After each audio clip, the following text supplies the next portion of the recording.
Welcome back to my YouTube channel, and tonight I'm going to be doing the next chapter of Harry Potter, chapter 7, and it is the Sorting Hat. So I'm going to read chapter 7. The door swung open at once.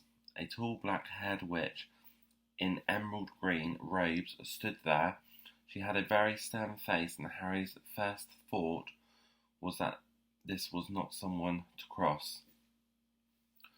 The first years, Professor McGonagall, said Hagrid. "Thank you, Hagrid. I will take them from here." She pulled the door wide. The entrance hall was so big you could have fitted the whole of the Dursleys' house in it. The stone walls were lit with flaming torches like ones at Gringotts. The ceiling was too high to make out, and a magnificent marble staircase facing them led to the upper floors. They followed Professor McGonagall across the flagged stone floor. Harry could hear the drone of hundreds of voices from a doorway to the right.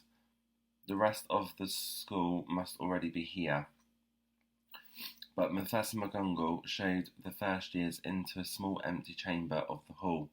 They crowded in. Standing rather close together, they would usually have done, peering about nervously. "Welcome to Hogwarts," said Professor McGonagall.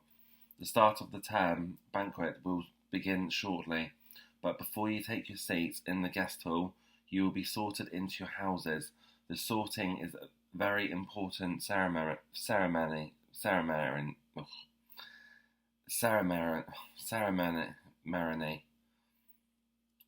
The sorting is a very important ceremony because while you are here, your house will be something like your family within Hogwarts. You will have classes with the rest of your house, sleep in your house dormitory, and spend free time in your house common room. The 4 houses are called Gryffindor, Hufflepuff, Ravenclaw, and Slytherin. Each house has its own noble history, and each has produced outstanding witches and wizards.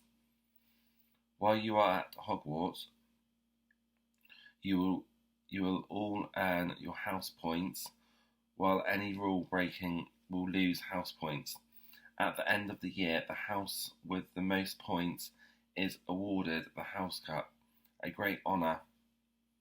I hope each of you will be credited. Hope each of you will be credited to whichever house becomes yours. The sorting ceremony will take place in a few minutes in the front of the rest of the school. I suggest you all smarten yourselves up as much as you can while you are waiting." Her eyes lingered for a moment on Neville's cloak, which was fascinated under his left ear, and on Ron's smudged nose. Harry nervously tried to flatten his hair. "I shall return when we are all ready for you," said Professor McGonagall. "Please wait quietly." She left the chamber. Harry swallowed. How excitedly do they? No. How exactly do they sort us in? Excuse me a minute.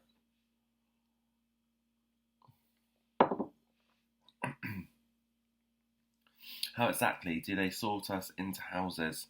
He asked Ron. "Some sort of test, I think."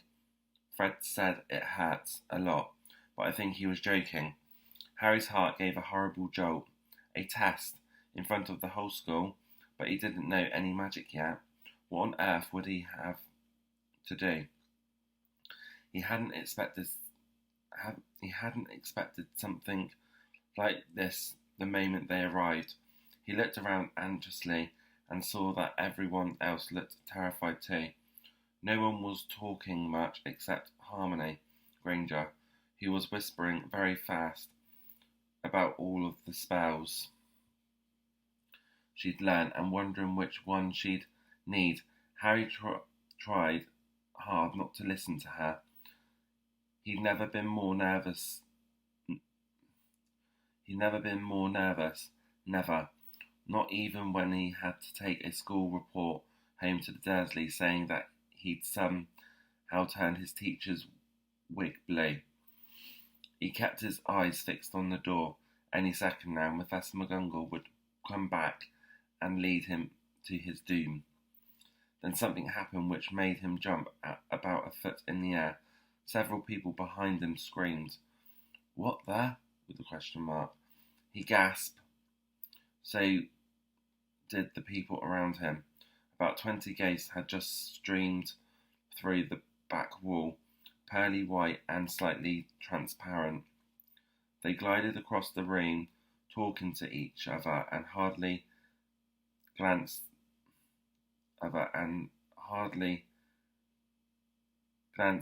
at the first years. They seemed to be arguing. What looked like a fat little monk was saying, "Forgive and forget. I say we ought to give him a second chance. My dear Ferrara, haven't we given Peeves all the chances he deserves? He gives us all a bad name, and you know, he's not really even a ghost. I say, what are you all doing here?" A ghost wearing a ruff and tights had suddenly noticed the first years. Nobody answered. "New students," said the fair. I think I'm saying... I don't think I'm doing very well at all in this chapter. Smiling around at them. "About to be sorted, I suppose." A few people nodded muttily.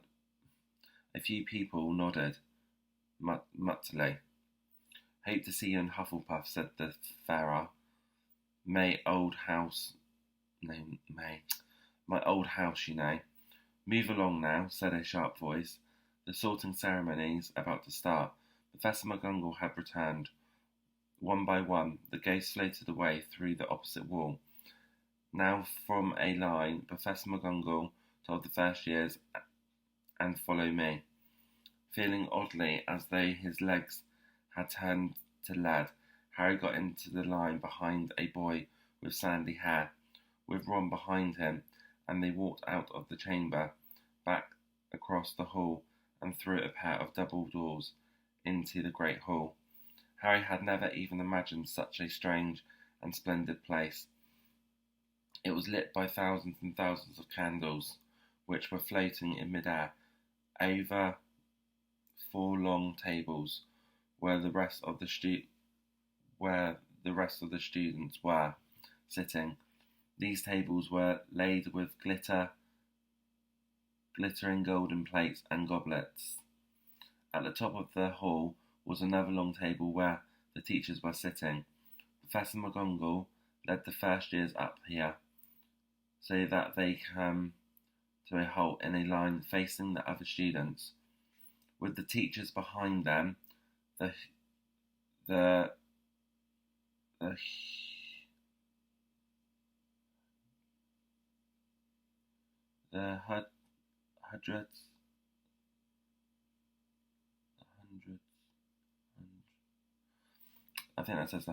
hundreds of faces staring at them, looking like pale lanterns in the flickering candlelight.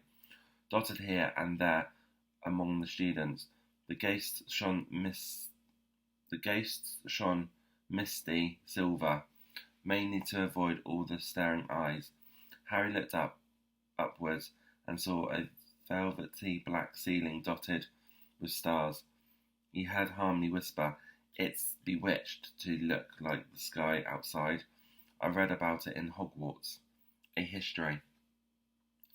It was hard to believe there was a ceiling there at all, and that the great hall didn't simply open onto the heavens. Harry quickly looked down again as Professor McGonagall silently placed a 4-legged stool in front of the first years. On top of the stool, she put a pointed wizard's hat. This hat was patched and frayed and extremely dirty. Aunt Petunia wouldn't have let it in the house. Maybe they had to try and get a rabbit out of it. Harry thought wittedly that no, wittedly that seemed the sort of thing. Noticing that everyone in the hall was now staring at the hat, he stared at it too. For a few seconds there was complete silence. Then the hat twitched. A rip near the brim opened wide like a mouth, and the hat began to sing. Oh, you may not think I'm pretty, but don't judge me on what you see. I'll eat myself if you can find a smarter hat than me. You can keep your bowlers black, your top hats sleek and tall, for I'm the Hogwarts sorting hat, and I can cap them all. There's nothing hidden in your head the sorting hat can't see. So try me on, and I will tell you where you ought to be. You might belong in Gryffindor, where dwell the brave at heart, the daring nerve and charily set Gryffindors apart.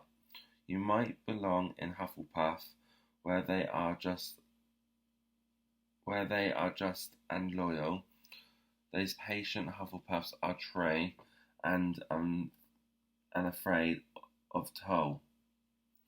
Or yet in a wise old Ravenclaw, if you've a ready mind, where those of wit and learning will always find their kind. Or perhaps in Slytherin you make your real friends. Those cunning folk use any means to achieve their ends. So put me on, don't be afraid, and don't get in a flap. You're in safe hands, although I have none, for I'm a thinking cap.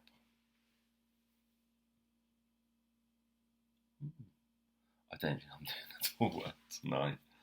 Oh God, I'm going to carry on doing it though. The whole hall burst into applause as the hat finished its song. It bowed to each of the 4 tables and then became quite still again. So we've just got to try on the hat, Ron whispered to Harry. I'll kill Fred. He was going on about wrestling a troll. Harry smiled weakly. Yes, trying on the hat was a lot better than having to do a spell, but he did wish they could have tried it on without everyone watching. The hat seemed to be asking rather a lot. Harry didn't feel brave or quick-witted or any of it at the moment. If only the hat had mentioned a house for people who felt a bit queasy, that would have been the one for him. Professor McGonagall now stepped forward, holding a long roll of parchment. When I call your name, you will put on the hat and sit on the stool to be sorted, she said. Abbot Hannah, a pink-faced girl with blonde pigtails, stumbled out of line, put the hat, which fell right down over her eyes, and sat down. A moment paused. Hufflepuff, shouted the hat. The table on the right cheered and clapped as Hannah went to sit down at the Hufflepuff table. Harry saw the ghost of the fat fair waving merrily at her. Bones Susan! Hufflepuff shouted the hat again, and Susan scuttered off to sit next to Hannah. Boots Terry, Ravenclaw. The table's second from the left clapped this time. Several Ravenclaws stood up to shake hands with Terry as he joined them. Brocklehurst Mandy went to Ravenclaw too, but Brown Lavender became the first new Gryffindor, and the table on the far left exploded with cheers. Harry could see Ron's twin brothers catcalling. Bulstrode Millicent then became a Slytherin. Perhaps it was Harry's imagination after all he heard about Slytherin, but he thought they looked an unpleasant lot. He was starting to feel definitely sick now. He remembered being picked from teams during sports lessons at his old school. He had always been the last to be chosen, not because he was no good, but because no one wanted Dudley to think they liked him. Finch, Fletchy, Justin, Hufflepuff. Sometimes Harry noticed the hat shouted out the house at once, but at others it took a little while to decide. Singmus, the sandy-haired boy next to Harry in the line, sat on the stool for almost a whole minute before the hat declared him a Gryffindor. Granger Harmony almost ran to the stool and jammed the hat eagerly on her head. Gryffindor, shouted the hat. Ron groaned. A horrible thought struck Harry, as horrible thoughts always do when you're very nervous. What if he wasn't chosen at all? What if he had just sat there with the hat over his eyes for ages, until Professor McGonagall jerked it off his head and said there had obviously been a mistake and he'd better get back on the train. When Neville Longbottom, the boy who kept losing his toad, was called, he fell over on his way to the stool. The hat took a long time to decide with Neville. When it finally shouted Gryffindor, Neville ran off still wearing it, and had to jog back amid gales of laughter to give it to McDonald Morgara. I'm going to have to pause a minute. I'm finding this chapter really difficult.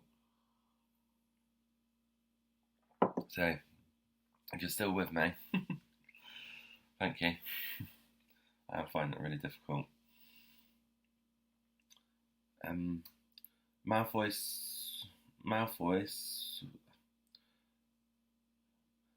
swaggered forward when his name was called and got his wish at once. The hat had barely touched his head when it screamed Slytherin. Malfoy went to join his friends, Crabble and Goyle, looking pleased with himself. There weren't many people left now.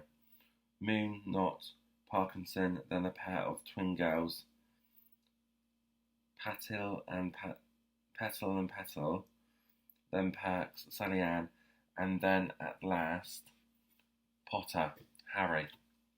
As Harry stepped forward, whispers suddenly broke out like little hissing fires all over the hall. Potter, did she say? The Harry Potter. The last thing Harry saw before the hat dropped over his eyes was the hall full of people craning to get a good look at him. Next second, he was looking at the black inside of the hat. He waited. Said a small voice in his ear. Difficult, very difficult. Plenty of courage, I see. Not a bad mind either. There's talent, oh my goodness, yes. And a nice thirst to prove yourself. Now that's interesting, so where shall I put you? Harry gripped the edge of the stool and thought, not Slytherin, not Slytherin. Not Slytherin, huh? Said the small voice. Are you sure? You could be great, you know. It's all here in your head, and Slytherin will help you on the way to greatness. No doubt about that, no. Well, if you're sure, better be Gryffindor. Harry heard the hat shout the last word to the whole hall. He took off the hat and walked shakily towards the Gryffindor table. He was so relieved to have been chosen and not to put in Slytherin. He hardly noticed that he was getting the loudest cheer yet. Percy the Perfect got up and shook his hand viciously, while the Weasleys twins yelled, "We got Potter! We got Potter!" Harry sat down opposite the ghost in the ruff he'd seen earlier. The ghost patted his arm, giving Harry the sudden horrible feeling he just plunged it into a bucket of ice-cold water. He could see the high table properly now. At the end, nearest him sat Hagrid, who caught his eye and gave him the thumbs up. Harry grinned back, and there in the centre of the high table, in a large gold chair, sat Albus Dumbledore. Harry recognised him at once from the card he got out of the chocolate frog on the train. Dumbledore's silver hair was the only thing in the whole hall that shone as brightly as the ghosts. Harry spotted Professor Quirrell too, the nervous young man from the leaky cauldron. He was looking very peculiar in a large purple turban. And now there was only 3 people left to be sorted.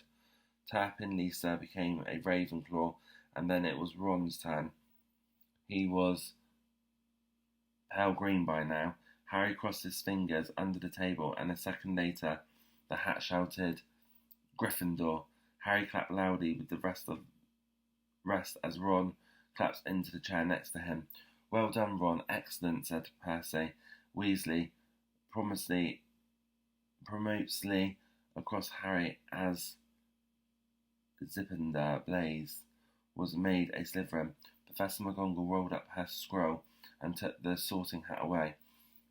Harry looked down at his empty gold plate. He had only just realised how hungry he was. The pumpkin pasties seemed ages ago. Albus Dumbledore had got to his feet.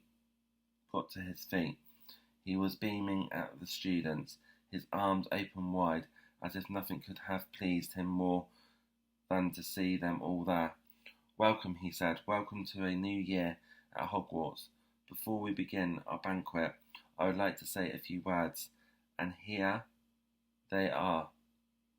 Nitwit, Blubbler, Oddment, Tweak. Thank you." He sat back down. Everybody clapped and cheered. Harry didn't know whether to laugh or not. "Is he a bit mad?" he asked Percy uncertainly. "Mad," said Percy airily. "He's a genius. Best wizard in the world. But he is a bit mad, yes. Potatoes, Harry." Harry's mouth fell open. The dishes in front of him were now piled with food. He had never seen so much things he liked to eat on one table: roast beef, roast chicken, pork chops and lamb chops, sausage, bacon and steak, boiled potatoes, roast potatoes, chips, Yorkshire pudding, peas, carrots, gravy, ketchup, and for some reason, mint humbugs. The Dursleys had never exactly starved Harry, but he'd never been allowed to eat as much as he'd liked. Dudley had always taken everything that Harry really wanted. Even if it made him sick, Harry piled his plate with a bit of everything except the humbugs, and began to eat. It was all delicious. "That doesn't look good," said the ghost in the ruff sadly, watching Harry cut up his steak. "Can't you?" "I haven't eaten for nearly 500 years, said the ghost. "I don't need to, of course, but one does miss it. I don't think I've introduced myself. Sir Nicholas did misery." I'm really finding this chapter really difficult. I don't know why. There's so many different words and how it's all laid out and stuff. And I find it really hard with reading it with the punctuation and stuff. Right, okay. I'm glad to miss that bit. "At your service, Residence Ghost of Gryffindor Tower." "I know you are," said Ron. "Suddenly, my brothers told me about you. You're nearly headless Nick. I would prefer you to call me Sir Nicholas. The Mizzy." The ghost began stiffly, but sandy-haired Seamus Fingins interrupted. "Nearly headless? How can you be nearly headless?" Sir Nicholas looked extremely miffed, as if their little chat wasn't going at all the way he wanted. "Like this," he said irritably. He seized his left ear and pulled. His whole head swung off his neck and fell onto his shoulder, as if it was on a hinge. Someone had obviously tried to behead him, but not done it properly. Looking pleased at the stunned looks on their faces, nearly headless Nick flipped his head back onto his neck, coughed and said, "So, new Gryffindors, I hope you're going to help us with the house championship this year. Gryffindor have never gone so long without winning. Slytherin have got the cup 6 years in a row. The bloody Barons became... No. The bloody Barons becoming almost unbearable. He's the Slytherin ghost." Harry looked over at the Slytherin table and saw a horrible ghost sitting there, with blank, staring eyes, a grunt face, and robes stained with silver blood.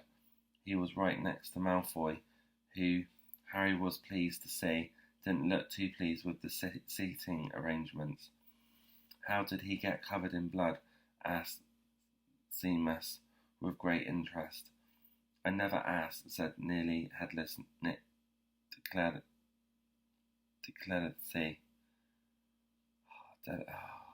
I don't know. When everyone had eaten as much as they could, the remains of the food faded from the plates, leaving them sparkling clean as before. A moment later, the puddings appeared, blocks of ice cream in every flavour you could think of, apple pies, treacle tarts, chocolate eclairs, and jam donuts, trifle strawberries, jelly, rice pudding. As Harry helped himself to a treacle tart, the talk turned to the families. I'm half and half," said Seamus. "Me dad's a muggle. Mum didn't tell him she was a witch till after they were married. A bit of a nasty shock for him." The others laughed. "What about you, Neville?" said Ron. "Well, my gran brought me up, and she's a witch," said Neville, "but the family thought I was a muggle for ages. My great-uncle, not Angie,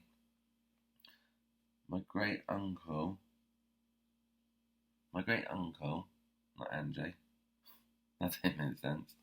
I don't know that word, so I'm just going to say, my great-uncle kept trying to catch me off my guard, and force some magic out of me. He pushed me off the end of the Blackpool Pier once. I nearly drowned, but nothing happened until I was 8. Great-uncle came around for tea, and he was hanging me out of an upstairs window by the ankles when my great-auntie offered him a meringue, and he offered him a... I don't know this. Oh. And he accidentally let go.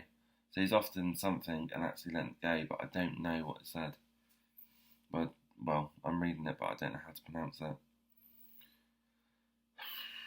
But I bounced all the way down the garden and into the road, where they all really pleased. Gran was crying. She was so happy, and you should have seen their faces when I got in there. They thought I might not be magic enough to come. You see, great-uncle was so pleased he brought me my toad.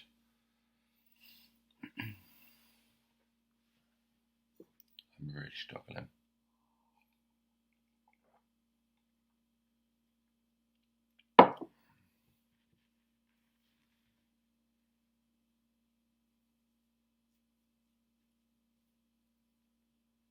Come on, Martin, you got it.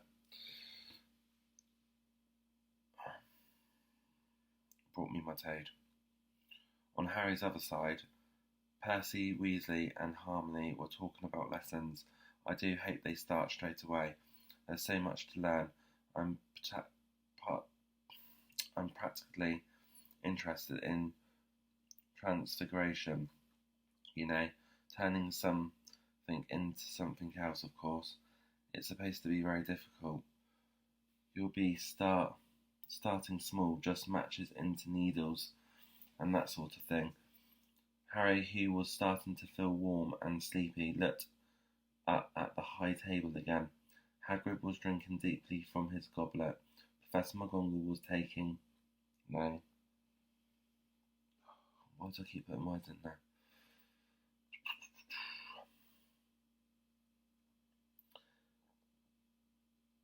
Harry, who was starting to feel warm and sleepy, looked up at the high table again. Hagrid was drinking deeply from his goblet. Professor McGonagall was talking to Professor Dumbledore. Professor Quirrell is his upstairs.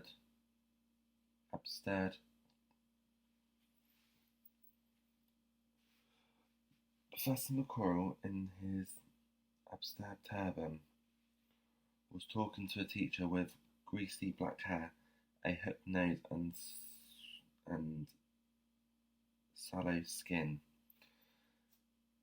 It happened very suddenly. The hook-nosed teacher looked past Quirrell's turban straight into Harry's eyes, and a sharp, hot pain shot across the scar of Harry's forehead.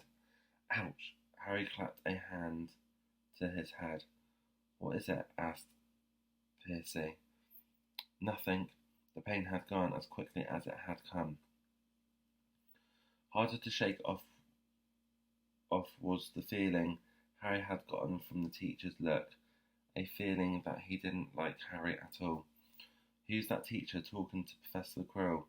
He asked Percy. Oh, you know Quirrell already, do you?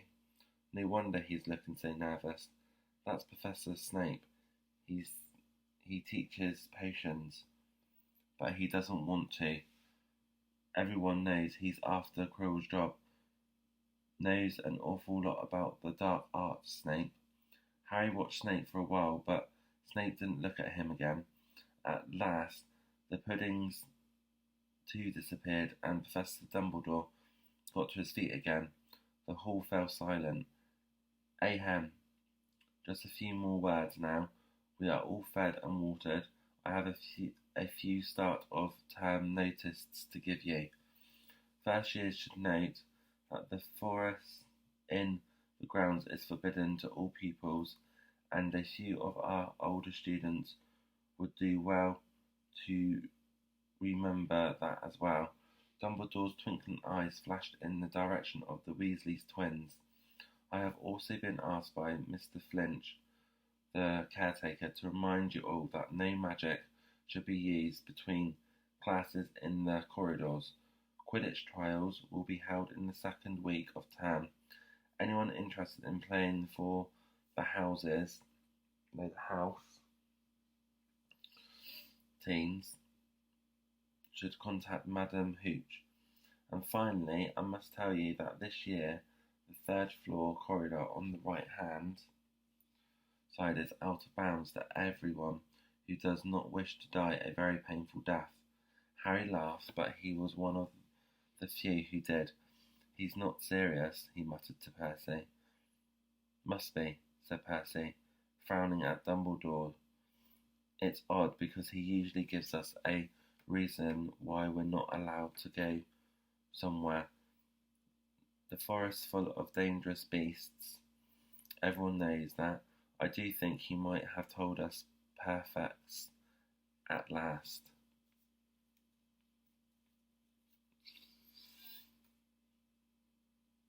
At least. And now before we go to bed, let us sing the song. And now before we go to bed, let us sing the school song, cried Dumbledore. Harry noticed that the other teachers' smiles had become rather fixed. Dumbledore gave his wand a little flick, as if he was trying to get a fly off the end, and a long golden ribbon flew out of it, which rose high above the tables and twisted itself snake-like into words. Everyone picked their favourite tune, said Dumbledore, and off we go. And the school bellowed, Hogwarts, Hogwarts, Hoggy Wart, Hogwarts, teach us something, please, whether we be old and bold, or young with scabby knees. Our heads could do with filling with some interesting stuff, for now they're brave and full of air. dead flies and bits of fluff. So teach us things worth knowing, bring back what we've got. Just do your best, we'll do the rest, and learn until our brains are all rot. Everybody finished the song at different times. At last, only the Weasley's twins were left singing along to a very slow funeral march. Dumbledore conducted their last few lines with his wand, and when they had finished, he was one of those who clapped loudest. Ah, music, he said, wiping his eyes, a magic beyond all we do here. And now, bedtime, off you trot. The Gryffindor first years followed Percy through the chattering crowds, out of the great hall and up the marble staircase. Harry's legs were like lead again, but only because he was so tired and full of food. He was too sleepy even to be surprised at the people in the portraits along the corridors whispered and pointed as they passed, or that twice Percy led them through doorways, hidden behind sliding panels and hanging something, I don't know what that word is. They climbed more staircase, yawning and dragging their feet, and Harry was just wondering how much further they had to go when they came to a sudden halt.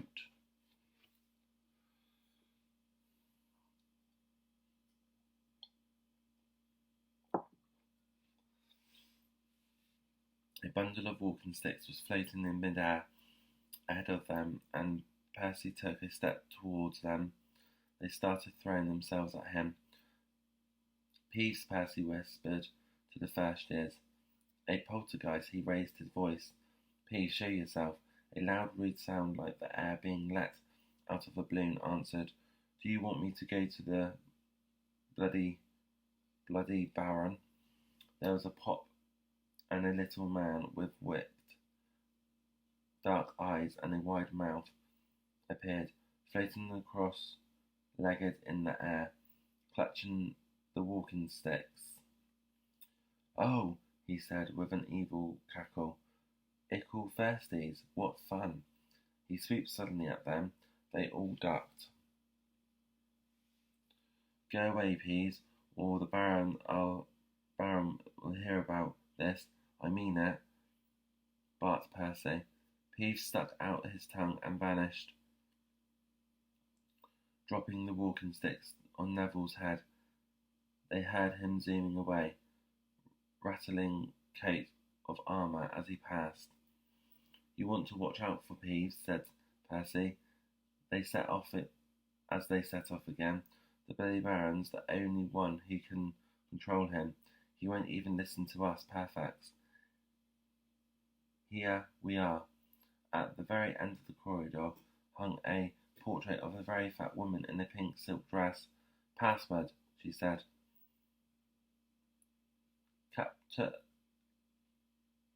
Caput, Dracoins, said Percy, and the portrait swung forward to reveal a round hole in the wall. They all scrabbled through it. Neville needed a leg up and found them sleeves in the Gryffindor common room, a cosy round room full of squashy armchairs. Percy directed the girls through the door to their dormitory and the boys through another. At the top of a spiral staircase, they were obviously in one of the towers. They found their beds at last, 5 four-posters hung with deep red velvet curtains. Their trunks had already been brought up. Too tired to talk much, they pulled on their pyjamas and fell into bed. Great food, isn't it? Ron muttered to Harry through the hang-ins. Get off, Scrabbles. He's chewing my sheets. Harry was going to ask Ron if he had any of the treacle tart, but he fell asleep almost at once. Perhaps Harry had eaten a bit too much, because he had a very strange dream. He was wearing Professor Quirrell's turban, which kept talking to him, telling him he must transfer to Slytherin at once, because it was his destiny. Harry told turban he didn't want to be in Slytherin. It got heavier and heavier. He tried to pull it off, but it tightened painfully, and there was Malfoy laughing at him as he struggled with it. Then Malfoy turned into the hook-nosed teacher, Snape, whose laugh became higher and cold. There was a burst of green light, and Harry woke, sweating and shaking. He rolled over and fell asleep again, and when he woke next day, he didn't remember the dream at all. Oh my god. Oh my god. Oh my god. I really struggled massively on that one. But I didn't want to give up. They're getting difficult. They are getting difficult. So that is chapter 7.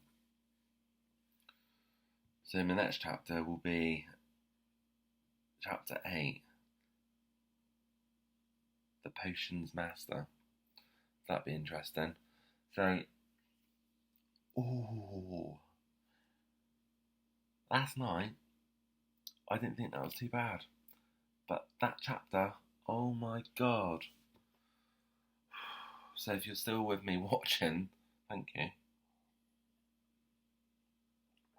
But, yeah, that's chapter 7 done.